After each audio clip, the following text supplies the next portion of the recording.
Hello Pisces, Sun, Moon, Rising, Venus or Cross Watchers. This is your reading for the coming week. Or kung kailan mo man ito mapanood, since lahat naman ng reading ko dito ay timeless. So alamin natin ano yung mga ganap, mga mensahe. I'm Purple Teen. Kung bago po kayo, please don't forget to subscribe, like, follow. Sa mga matagal na, maraming salamat po sa palaging pag-aabang, patuloy na pagsuporta. Thank you sa lahat ng mga nag-share ng reading natin, mga hindi nag-skip ng ads, mga nagpapadala ng star super thanks, mga nag-avail ng membership subscription, pati na rin yung mga suki natin sa private readings. Yung mga interesado sa private readings ko, paibasa na lang po. Lahat ng kailangan yung detalye nakalagay sa description. Nandyan po yung link kung saan ay dun kayo pwedeng mag-inquire. Okay? Pwedeng past, present, or future energy sa iba sa inyo. Siyempre, ito ay general reading lang. Don't expect too much na ito ay 100% natutugma sa iyo. Pwedeng masagap yung energy mo, energy ni person pagdating sa mga love reading. Overall energy mo for this week, meron kang nothing will come of this situation. Void of course, moon. Ano ba itong pinagkakabalahan mo this week? Mukhang wala kang mapapala dito or walang matinong pupuntahan to, Pisces. Ano naman tong pagkakaabalahan mo this week? A fiery climax approaches. So this is yung hindi mo inaasahan na mangyayari. Oh. Ano pa? Pinaka-outcome this week. The energy is gaining momentum. Oh.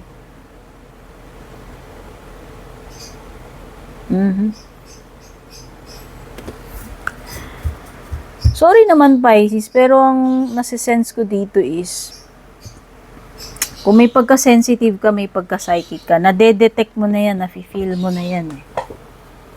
Na kung ano mang meron this week, bubulusok lang downward eh. Sasadsad, walang mangyayari dito. Okay? And nafe-feel mo na yan dito sa unexpected, no? Something is, merong something na nag-heat up dito eh. Marireach niya yung peak. And dun mo na madi-discern, masisense na maaaring nag-aaksaya ka lang dito ng energy mo, ng oras mo dito sa bagay na to. Basta, lahat yan malalaman mo this week, mafe-feel mo, mababakas mo eh.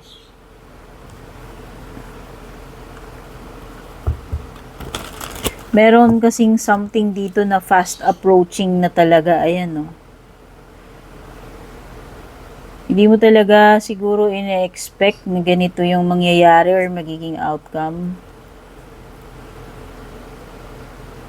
Wala kang mahihintay, wala kang mapipiga dito. Situation na to, yun yung nasisense ko sa overall energy mo this week. This week, ha?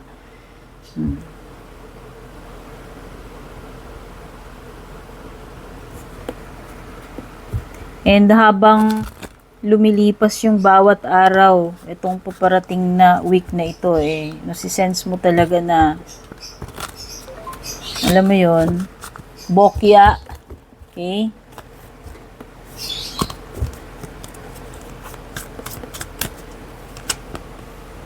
Pwedeng may Aries energy dito, pwedeng merong Taurus, Virgo, or Capricorn, pwedeng may Air, Gemini, Libra, Aquarius. Specific sa fire is Aries. Oo, may fire pero more on Aries energy. Sa bottom ng deck mo is may 5 of Pentacles. Okay, you have Queen of Pentacles, King of Swords, Emperor, Page of Wands, and 5 of Pentacles.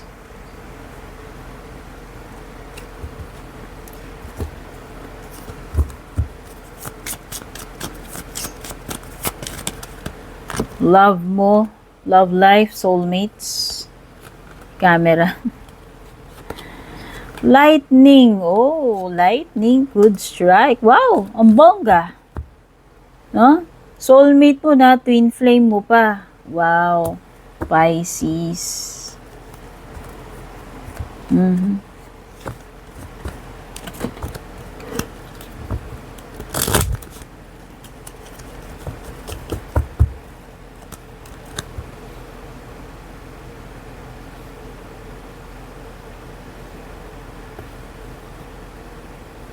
Oh.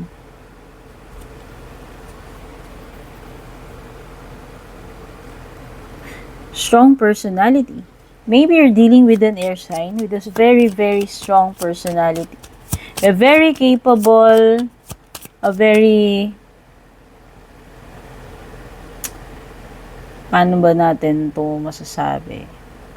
Hindi siya na-intimidate, Pisces, sorry. Itong person na nakaka-deal mo, whether sa romantic to or hindi, ha? Wow, magandang status nitong person na to. Pwedeng kilala siya, famous, or maganda yung career niya. Maaring established na rin siya sa buhay niya. May pagka, ano to, kung babae, lalaki, boss. Babae, boss lady, ano. Strong personality, matalino, successful. Hindi siya na-intimidate, very confident, very analytical. Okay. So, maybe for you, if this is a romantic, nakakonect mo, is very intimidating tong person na to. Babae man siya, lalaki, whatever gender. And maybe, pwedeng nai-insecure ka, nai-intimidate ka kasi pwedeng hindi kayo pantay eh. Alam mo yun, pwedeng yun yung maaring perception mo or nafe-feel mo. Especially kung lalaki ka tas babae siya. So, intimidating talaga. Oo, lalo na pagdating sa ganong klase. Kung ikaw yung lalaki, siya yung babae, tas ganyan siya ka-strong personality. Oo, dito sa connection ninyo merong mas bata. Hindi ko alam kung sino yung mas bata. O lalo na kung ganon. Halimbawa, ikaw na nga yung masculine, ikaw yung lalaki, ikaw pa yung mas successful pa siya sa'yo, tapos mas bata ka. Alam mo yun? Mas lalo ka dito, ma-intimidate. Kung romantic yan, ha? Wow! May energy dito ng father figure or lalaki na very, very hindi mo mababali ang prinsipyo neto, ang rules neto, whether ikaw itong pinag-usapan dito o kung sino man. Pwedeng tatay eh.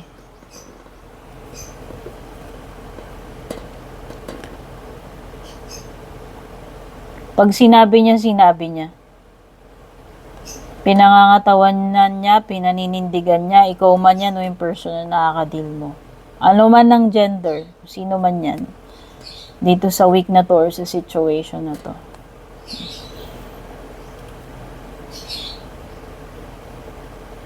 Meron kang important matter na kailangan mong i-analyze o pag-isipan ng mabuti. Meron decision making din akong nasisense dito, Pisces, this week. Merong something na mabigat na responsibility na nakapatong sa'yo or ikaw yung magde-decide pagdating dito sa bagay na to. Kasi nga sa'yo naka-assign yan, sa'yo nakapatong yung mabigat na responsibility na yan.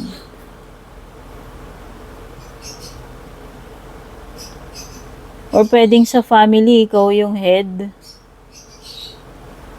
Oo.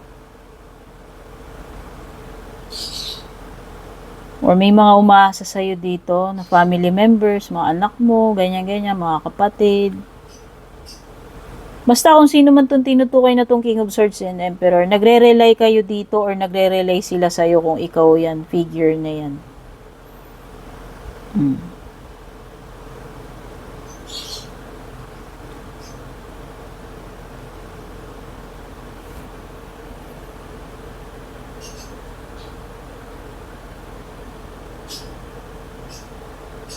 Iba sa inyo dito, gusto nyo nang bumukod pero hindi kayo makabukod. Pwedeng hindi pa sapat yung ipon mo or hindi pa sapat yung financial. Oo. O hindi mo makamit yung financial independence na inaasam mo sa ngayon. Meron ditong something na kulang pa.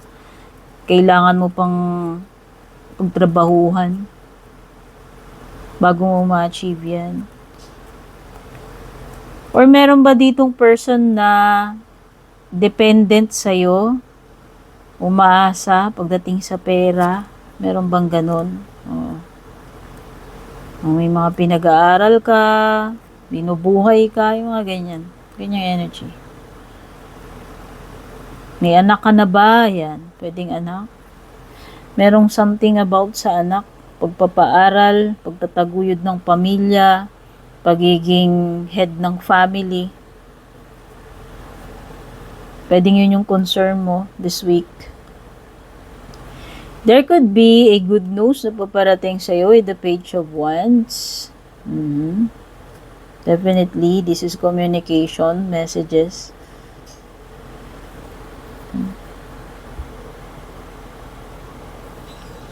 Or maybe, nandun yung excitement sa'yo.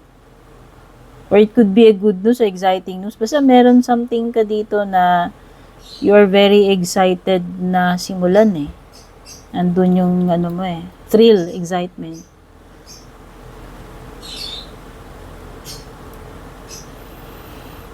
Okay.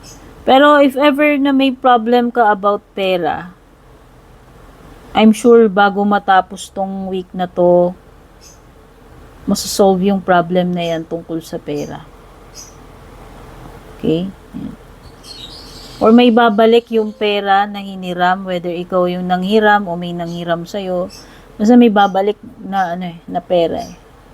Oh. Baka yun na hinihintay mo na good news dito sa Page of Wands.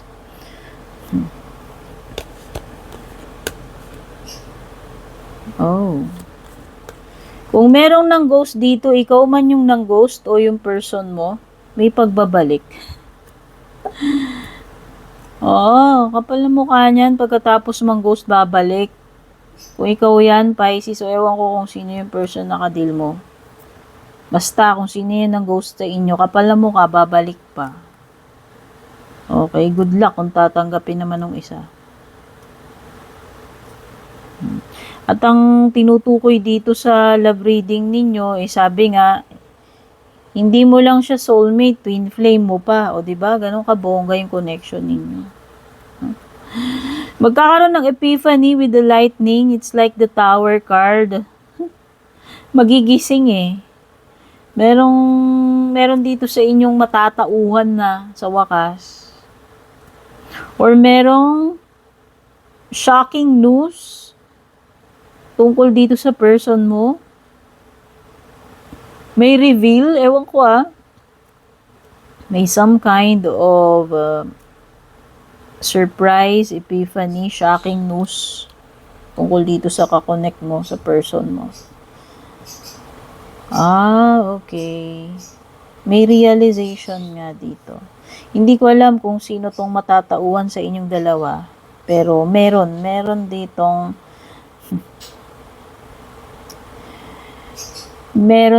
napagtanto niya yung ginawa niyang kasyungaan kung bakit siya ng ghost. Tapos babalik-balik. Yun yung realization dito eh. Diba? Yun yung sinasabi ko.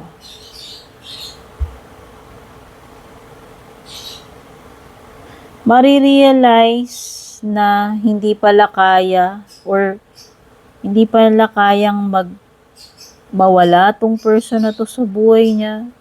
Marirealize yung importansya ng person na yon pagkatapos ginost. Diba? Kapal, diba? Wow. Yun na yung nadedetect ko rito.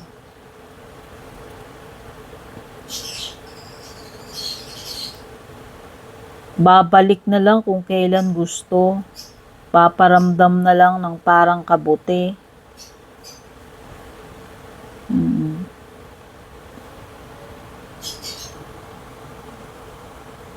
Kaya lang meron ditong natuto na rin ng leksyon. Kung yung ng ghost natuto ng leksyon, yung isa na ginost natuto na rin ng leksyon yun. Kaya nga good luck kapag kumatok yung ng ghost kung papapasukin pa uli. Oh. Kasalanan naman niya eh. Kung sino naman tong ng ghost sa inyo, ikaw man yan o yung person mo. Okay? Natuto na rin yun. Natuto na rin. Lalo na kasi kung na-realize niya na hindi niya deserve na basta na lang siyang iniiwan sa ere. Sino ba naman ang may deserve na ganun, di ba? Sino may gusto nun? Wala. Di ba? Siguro napundi na rin to. Kung lalo, feeling ko hindi lang isang beses siguro nangyari yan. Para matuto ng leksyon yung tao na yun na ginost. Kung sino man yun sa inyong dalawa. Imbierna na rin yan. Naimbudo na. Okay? Basta, merong magugulat dito kasi pwedeng may magnanaknak. May babalik na naglaho na, naging multo na, tapos bumalik pa. Kaya siguro yung isa, masushock din, wow, hello, ano to, ba't nandito ka uli? Diba? Kapal mo parang ganun. Tignan pa natin yung mga Lenormand. Natawa naman ako dun. Multo na buhay pa uli. O diba? Charot. So, good luck na lang. Kung sino man dyan yung ng ghost.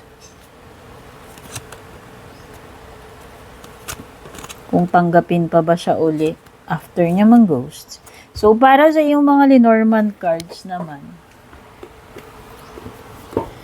Oh, you have, wow, may ring. This is a sign of commitment. Sign of commitment, panliligaw, panunuyo, proposal. Wow.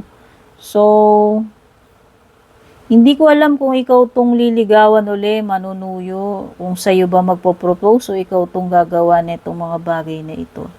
Basta, may pagbabalik,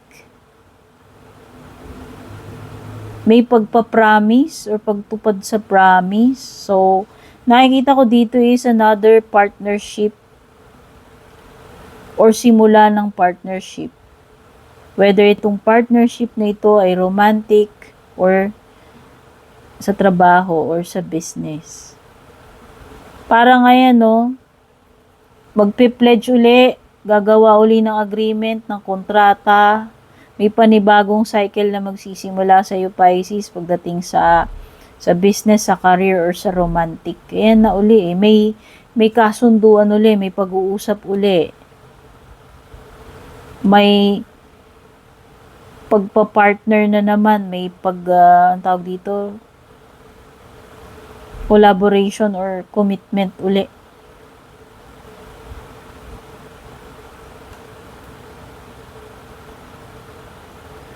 Maaari kang may ma-receive, Pisces. Ayan, Pwedeng compliment ma-receive mo. Pwede rin namang gift. Pwedeng material to or hindi, ha. Pero this will make you happy and mafe-feel mo na ikaw ay special dahil dito sa marireceive mo na ito.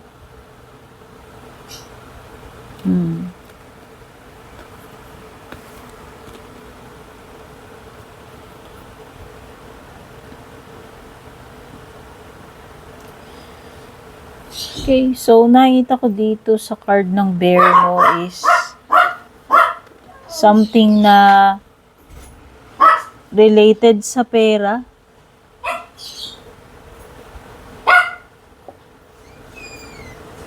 Kailangan mong maging maingat dito, Pisces, pagdating dito sa bear. Kung ano may pinag-uusapan dito. About money ba to or kahit ibang bagay. Kailangan maging maingat ka. Meron kang dapat protektahan. Oo. Mag-ingat sa mga transactions sa pera. Especially sa pera.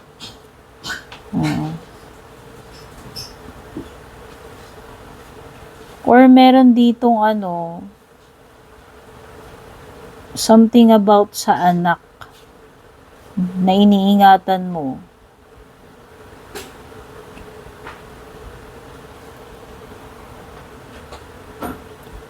It could be may sensitive na anak or anak na kailangan ng special needs or attention. Pwedeng may ganun. About parenting. Parenting or co-parenting. Di ko alam, depende kung ano yung nag-a-apply po sa inyo. Definitely may mga marireceive ka talagang mensahe. Ito na yung much awaited na confirmation mo, Pisces. Kung ano mang mga kasulatan to, mga hinihintay mong mensahe. Good news talaga yun na nasa-sense ko. Tsaka yan, kung meron kang dokumento na nilalakad, kasulatan nakikita ko dito, pwedeng mga dokumento or basta nakasulat siya Proof yan, pwedeng resibo. Or cheque. May hindi ka ba cheque? Basta meron ditong makikipag-communicate. Inaabangan mo tong sagot na to. Call, email, text, whatever, no?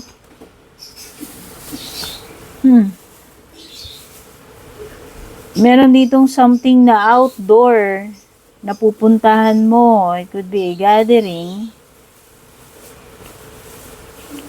Maraming tao Ano ba to? Outing, party, reunion.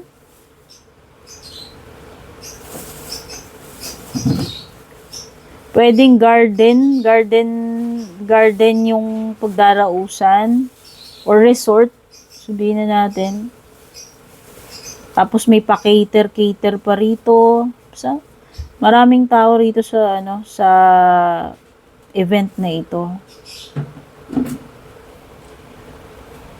Or mostly magiging busy ka nasa field yung trabaho mo kasi more on sa labas. Yun nakikita ko And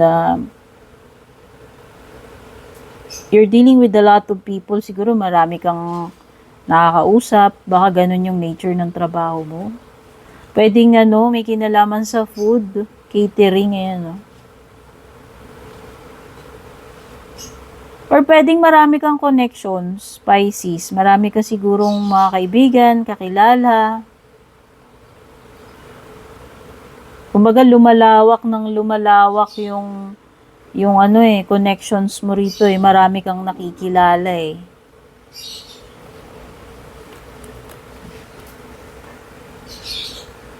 If ever na may mamimit ka sa isang